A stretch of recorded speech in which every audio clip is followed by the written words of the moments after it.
Thank you very much, Minister. Please, let's take our seats.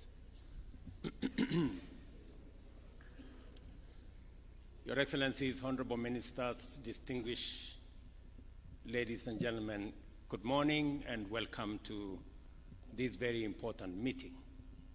Last year, I participated at the Kenya Urban Forum in Naivasha, where we reflected on the need to develop adequate capacity to serve rapidly growing urban populations by investing in the radical expansion of essential housing, water, energy, transport, sanitation, and other pieces of infrastructure that would support urban planning and the reality that we live with, that the future is urban.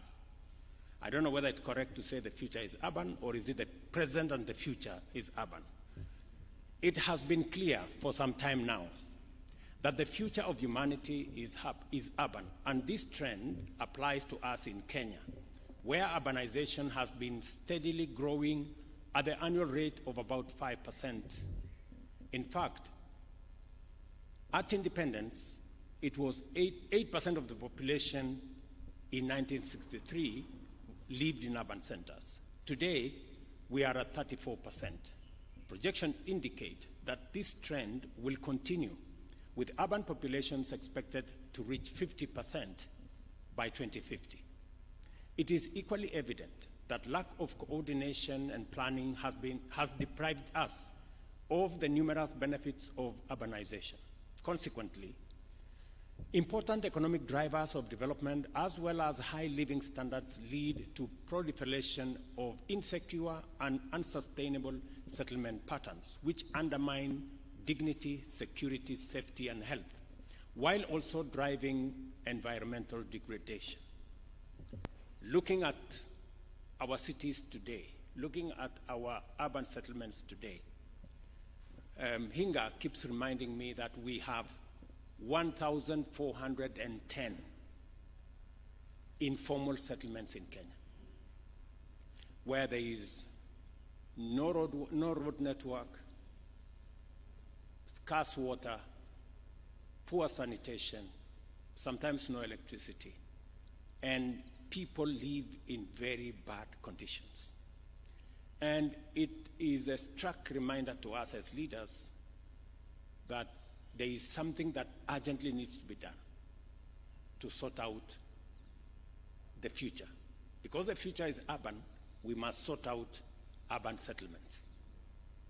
As a matter of national policy, we are committed to enhancing urban governance and management, and with the aim of implementing effective development planning in a manner that promotes robust urban investment and the provision of inclusive, high-quality social infrastructure in all urban areas and cities throughout the country. If there is an intersection between the bottom-up economic transformation agenda's program of housing and this KUSSIP program, it is because both are aligned in making sure that there is sufficient infrastructure to support urban dwellers. And therefore, this KUSSIP 2 program is clearly in tandem with our plan on urban housing, because one cannot do without the other. We need the infrastructure, we need proper planning, we need roads, we need sanitation, we need stormwater management, we need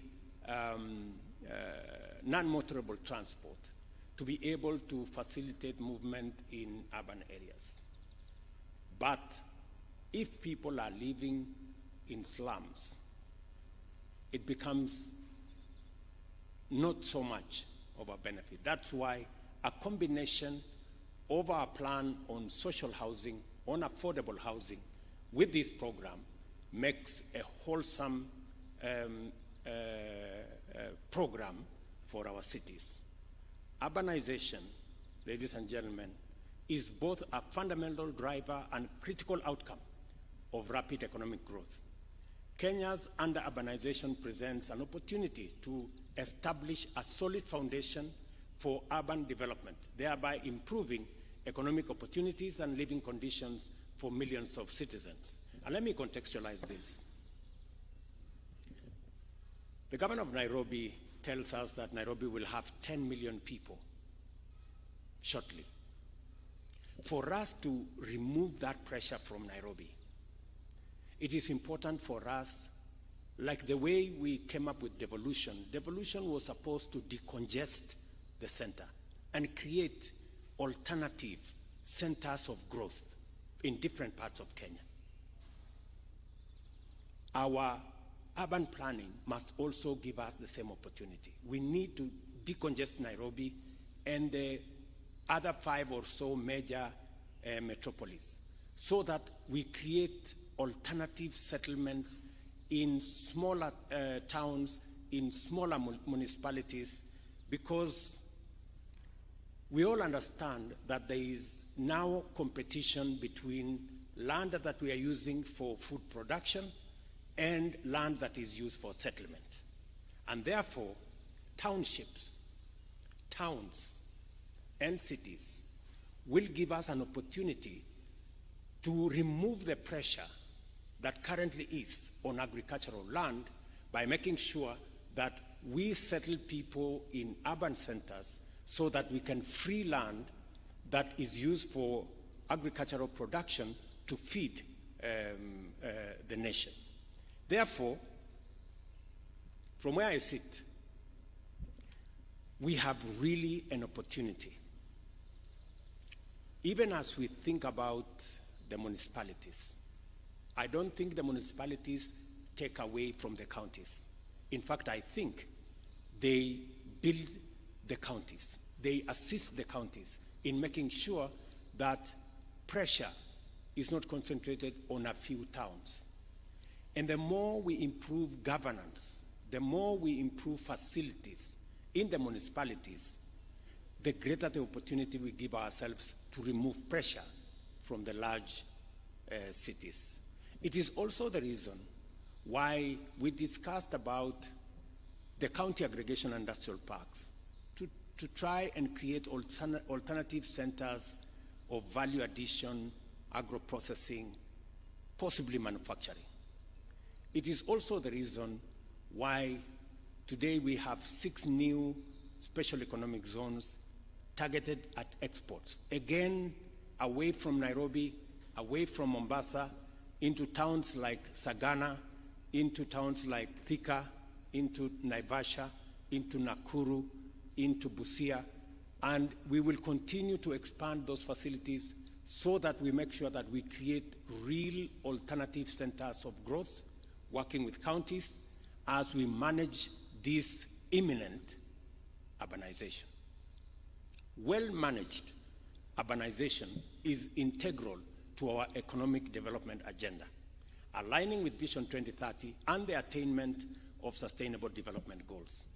Our investment in infrastructure expansion, connectivity enhancement, and overall accessibility, safety, and security improvements are informed by the fact that urban areas are the epicenters of our bottom-up economic transformation agenda. We must therefore be involved in designing and implementing the institutional architecture necessary to manage these vital investments.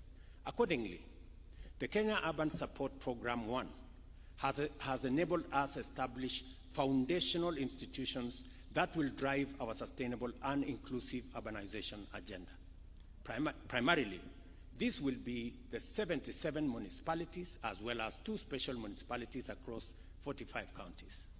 This is a substantial portion of the 300 urban areas identified in Kenya, 220 of which require development investment in order to achieve our urbanization policy objectives. I am therefore encouraged that Kenya Urban Support Program 1 delivered the foundation from which we shall now proceed to actualize our ambition of holistically achieving sustainable urban development by enhancing the resilience of infrastructure and services, engaging the private sector in urban planning and development, and integrating refugee camps with host communities. We all agree that our urban development strategy requires sustainable financing, but this has not been forthcoming at the levels expected. It is crucial, therefore, that the World Bank's 350 million or 46.5 billion funding for the second Kenya Urban Support Program is utilized responsibly and optimized for maximum benefits. Let me say this. We've been informed here that KUSSIP 1 was satisfactory. I think that tells us something. Satisfactory is not good. We just managed. Maybe we got a C or something. I think it is important, and it's now a reminder for us, that KUSSIP 2 must be excellent. We must all work together towards making KUSSIP 2 a real game changer. And several components have been put there to make sure that this succeeds. I'm very happy that the World Bank director, country director, has said that there is 100 million to support this program on capacity building. It is very important that that money is deployed to make sure that this program is understood and this program succeeds. Capacity building is very important because it gives us the framework and the understanding so that the implementation of this program can move seamlessly. I want to ask the World Bank to make sure that the resources, at least for capacity building, comes ahead of any other resources, so that those in municipalities, those in counties, staff in our ministry can understand this program to avoid wastage, to avoid pilferage, to avoid corruption, and to avoid theft.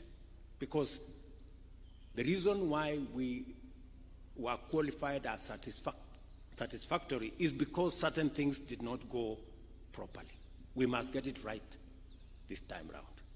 I want to commit to my colleagues, governors, and leaders here that we will go out of our way to assist you to make sure that this program is implemented in an accountable manner so that the people of Kenya get value for the resources that eventually we are going to pay.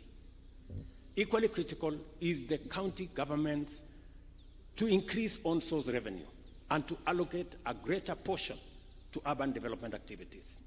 For our part, the national government is establishing the National Urban Development Fund to anchor the urban development agenda in a sustainable framework.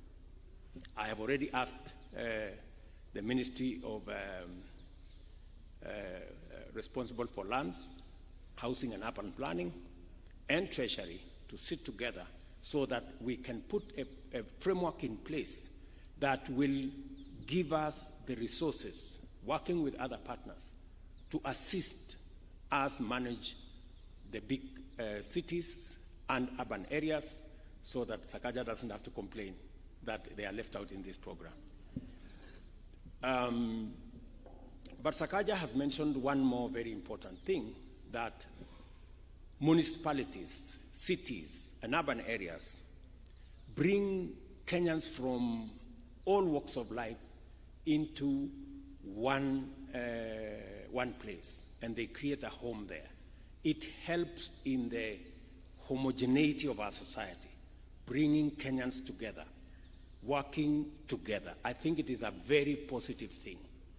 It is not a negative thing when Kenyans come and live together and bond together. That is the future.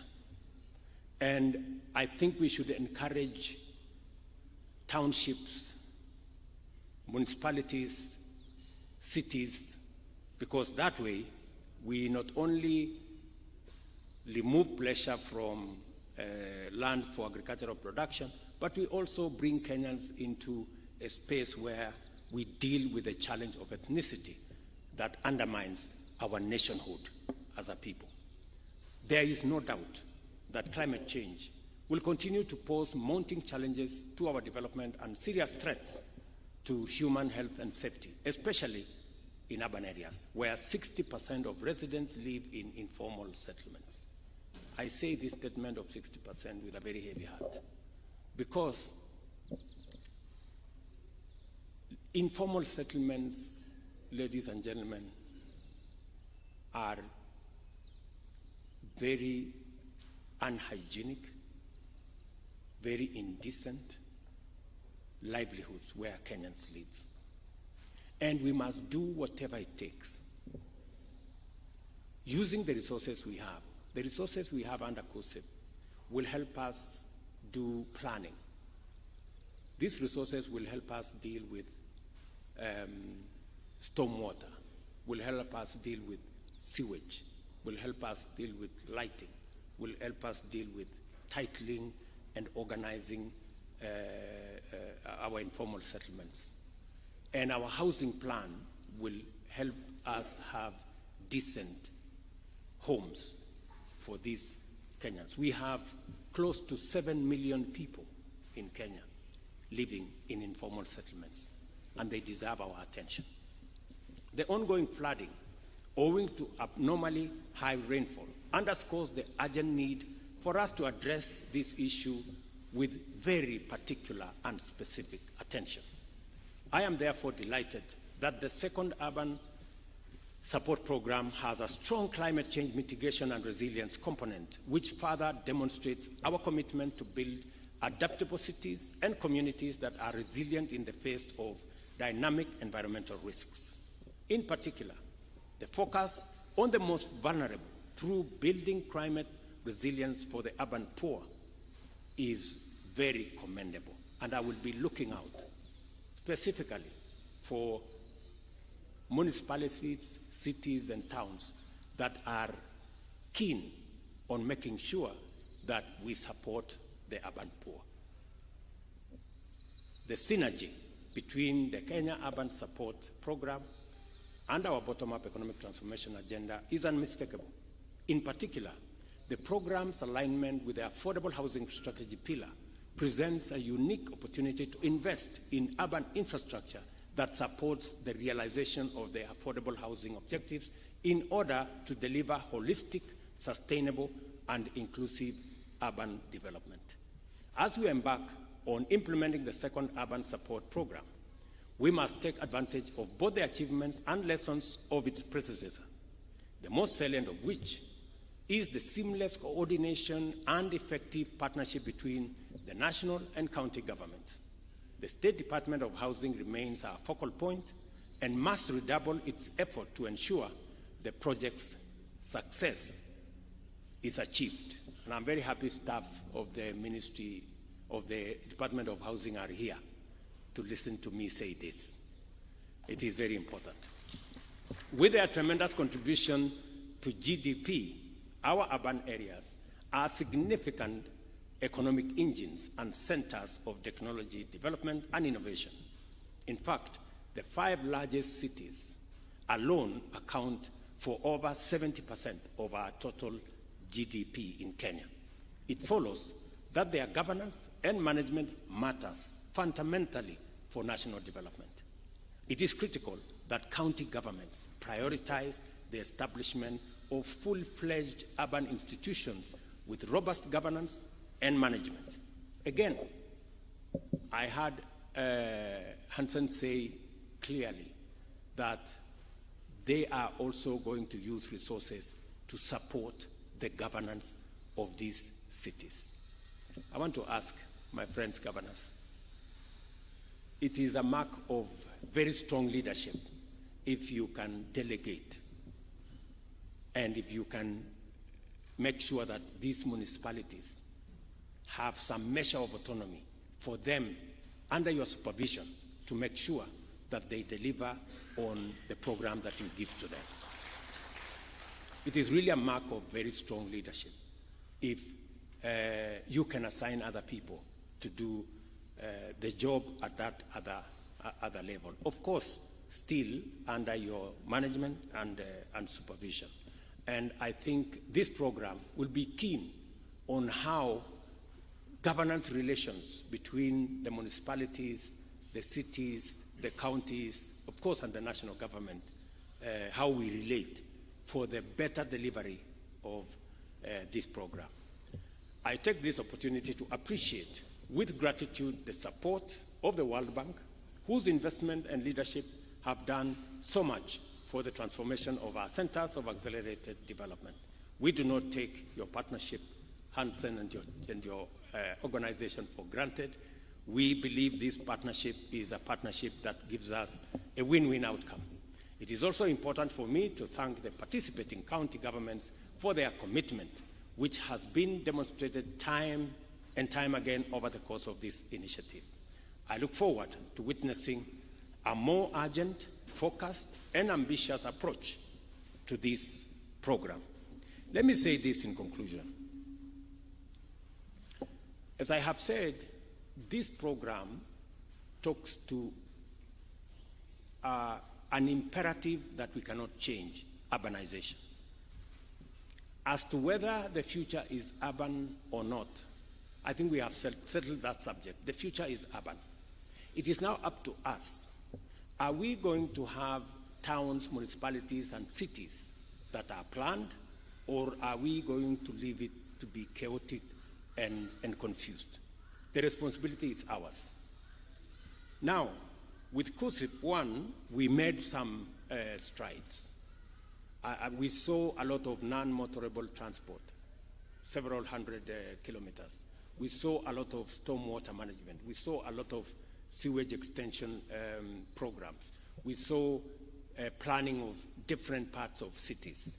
We now have an opportunity to scale that up. And the resources now we have will give us an opportunity. As we do housing, you have the opportunity, working with us, to make sure that that program dovetails into this KUSIP program in terms of where you choose to deploy the road infrastructure, where you choose to deploy our sewage management system, where you choose to deploy non-motorable pathways and those other programs, how we plan cities more. We have agreed that the program of housing is going to be done in conjunction with the county governments. The housing fund now has representation from multi-stakeholders so that we can all move together as we plan our cities.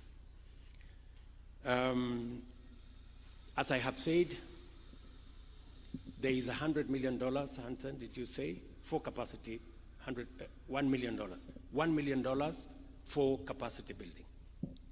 Those resources are important, as I said, so that we can improve on the governance, we can improve on the understanding, and it gives us better leverage on the understanding to deliver on this program. So again, we appreciate the $100 million, the $1 million, sorry, and I will ask the National Treasury, in the event that there is need for that kitty to be expanded, we should expand that kitty for greater understanding and greater knowledge, so that we can make sure that all those who will have an opportunity to deliver on this program have the requisite understanding, so that we don't get a satisfactory outcome, we get an excellent outcome this time around. Let me also say that there's a component that has been said, contextualizing this program, about on-source revenue. I know when we spoke about on-source revenue, there is a bit of discomfort. But let me say this. Of the money we have here is $300 million. That's about 40 billion. That 40 billion is a loan. It is not free money. And it is money that has been contributed by other countries. And those countries have had to collect money from their citizens to give to World Bank, so that World Bank can loan to us.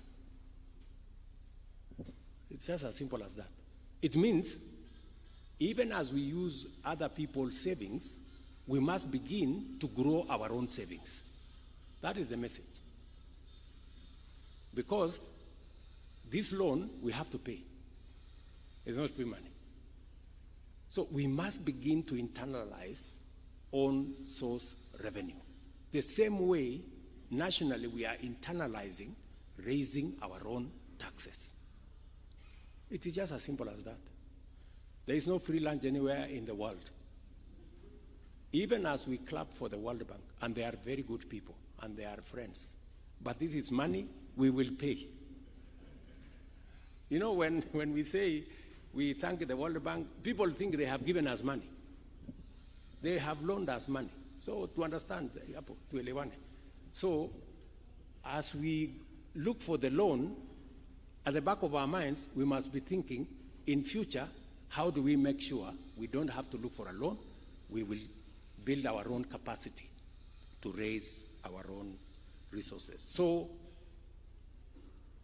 my friends, governors, let us also focus on on-source revenue. It will make your work very easy. I like the conditions that have been attached to this money. You know, I was speaking to the chair of the Council of Governors there, and he was telling me, it looks like we will never get this money. They have said, go do this, you must do this, and then do this also. But that's what it is, you know. This is money we have to pay, so we have to make sure that there are sufficient conditions that make sure that it doesn't get lost. So I would encourage us, and the World Bank have been phenomenal in support for Kenya. We must be grateful. But you can see, even as they give us this money, they are reminding us that you must use it well and you must pay. So we must think about how to raise our own resources as well.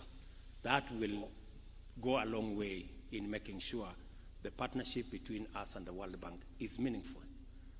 The World Bank must also know that we appreciate their money, but we are also doing something about raising our own resources. Let me say this in conclusion, that the partnership we have, and it's a very positive partnership, now that we have our housing program, we have COSIP, and we have what majority of counties are working with us towards the delivery of this plan, because we all appreciate that the future is urban. We must also build an urban future that integrates all the communities of the Republic of Kenya. This urbanization must help us solve the question of ethnicity and give Kenyans a chance to live together. And why do I say that? Amongst the two cities, the ones Professor Kindiki talked about, is Dadaab and Kakuma. So Dadaab and Kakuma, we have communities who don't come from Kenya. These are communities that come from elsewhere. But what have we done as a country? We have said, if somebody has stayed for 30 years in Kenya, their children have been born in Kenya, they certainly belong to Kenya. And therefore, we need also to support them with livelihoods. We need to support them to do business. We need to support them to grow the towns. So let me ask you, if we are giving an opportunity for people who are not even Kenyan, why shouldn't we support other Kenyans to live in all the towns that we have in Kenya? I mean, it just makes sense. That should be the case. That's the natural. Because we now live in a global village. We like it, we don't like it. As we are talking, we are busy signing another 19 bilateral labor agreements for Kenyans to go and work in other people's cities. So we must reciprocate by making sure that those people from other areas also have a home in Kenya, the way Kenyans have homes in other cities of the world. So we need to work together in that direction, and I'm really proud of the partnership between the national and county governments and our partners, the World Bank and all the other agencies. Ladies and gentlemen, the second phase of the Kenya Urban Support Program is now officially launched. Thank you very much, and God bless you. Asante sana.